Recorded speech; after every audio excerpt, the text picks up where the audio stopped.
Okay, we are at the Hawth, and yes, we are at the Panto again. Oh, yes, we are. Oh, no, we're not. Oh, yes, we are.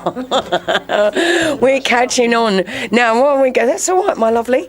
Right, now, what we're going to be doing today is talking about the soft launch. Now, that sounds a little bit weird to some people. What is soft launch? It's been going on since December. Yeah, but this show, particularly today, was for some very, very nice young people and older people as well who are on the spectrum. So that goes from autism to Asperger's to all different styles of being on the spectrum that can't normally stand or sit for an hour and a half watching a show in the dark, lots of lights, lots of sounds. This show was designed especially for them, and what an amazing show it was. We are joined today by Maria.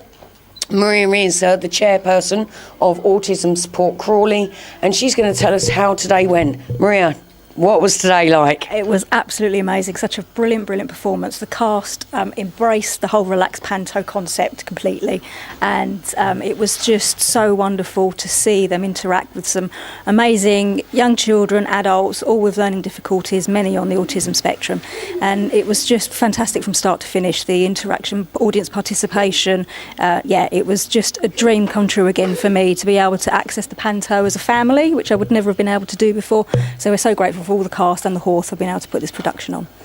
Now, we actually spoke to Maria 5 years ago when Sid Sloan was here with Steve Mulhern again, and we really wanted to arrange something of this type then, but unfortunately it just didn't happen.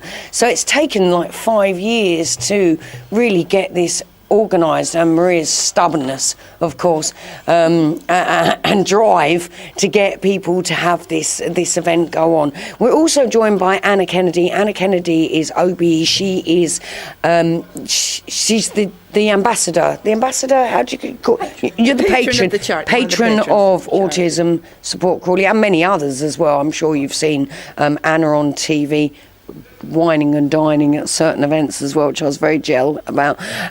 Now, tell us, Anna, what did you think of this particular event? I thought it was amazing. I've got a bit of a deep voice, so excuse me. Stephen and I have share a sore throat. I don't know if that's good or bad, but it was great to see all the families just really being themselves, nobody judging them. They could move around the theatre freely, so that's what it's all about. So families don't feel judged. They just can sit and enjoy a pantomime just like everybody else. Yeah, because it is quite hard. I mean, people don't really actually understand, I suppose, unless you've experienced it or you know somebody with autism or on the spectrum, that being autistic can be really quite hindering and maybe disturbing to others as well. And this show was all about them having their own space, doing their own thing and being themselves while watching something absolutely amazing like this Panto. Exactly. Maria and I are trying to do whatever we can to raise awareness and acceptance about autism so that our children can experience pantos, going to the cinema, going to the restaurant, whatever it may be. Just recently we've been working with Great Western Railway because I can't take Angelo on the train because of his rocking and the noises that he makes, and, you know, people turning around and you're just worried that you're going to upset somebody. So what it is, it's about, like, you know, our kids are here, they're not going anywhere. You just need to accept them and learn a little bit about autism, and you'll see how wonderful these kids can be. It's a shame, isn't it, that we have to have that sort of attitude, isn't it, that we can't take our children onto a train because you feel embarrassed about how they disturb other people. Well, really, other people should just accept that in a sense, shouldn't they, don't you think? Most definitely. And because of the training's going so well now with Great Western Railway, what's happening is a lot of the people that work at the railway are actually saying, I've got a son with autism, my sister has autism, and they've never shared it before because they were wondering how people were going to take it.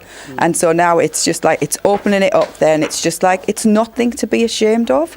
You know, it's just, this is autism. This is how it presents itself in my son Angelo. This is how it presents itself with Ryan. And just accept it, you know. It's great to... They've got so many talents as well, if you can just tap into it and just give them the opportunities just like everybody else. So it's fantastic. Everyone's come here today and we're just all joined as a big family. We're spreading the word. Even not in this country, we're talking to people in, you know, America, Canada, Indonesia, Morocco. I speak to people all over the world, and it's just about nothing to be ashamed of. This is autism. and it's here to stay.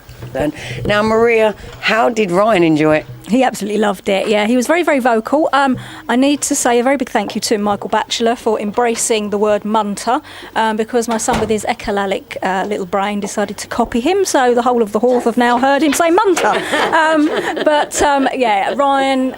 It's, you know, what's munter mean? I have no idea, but it's something to do with Crawley people, apparently.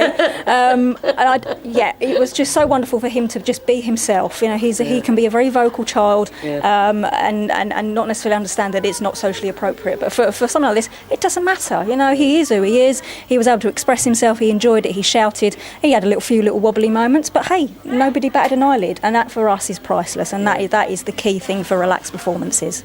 I've seen the normal, everyday, average children have moments in Pantos. Take my word for it. Now, Ryan, do you want to talk to us? I want to say, how did you enjoy that?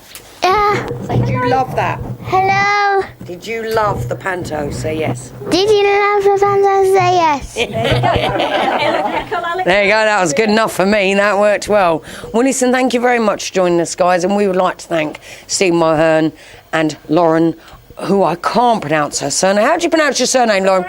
Come speak to me quickly. Lauren, you look absolutely... She always looks amazing. She gets embarrassed. Lauren, how did you find this performance? Do you know, I really enjoyed it. The audience were absolutely fantastic. And we felt that, you know, they really interacted and gave us... It's one of our best audiences, I would have said. We said we don't get as much interaction from a lot of the other audiences. So it was really great and we really enjoyed it. And it's really nice to be able to see everyone really enjoying it because the lights were slightly up. We could see everyone's faces and it was so lovely to see. Yeah, it's quite a different perspective from your point of view as well, isn't it? It was nice to actually see the reactions, you know, see people's faces and you could see them like singing along and enjoying it. So that was great for us as well. See, it was just another great performance. That's all it was.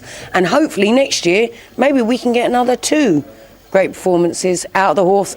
I hope the Hawth is listening. I'm sure Steve and Michael will be happy to do that for us. So thank you very much to everybody. Thank you very much, everyone, and Happy New Year. Happy New Year. Happy New Year.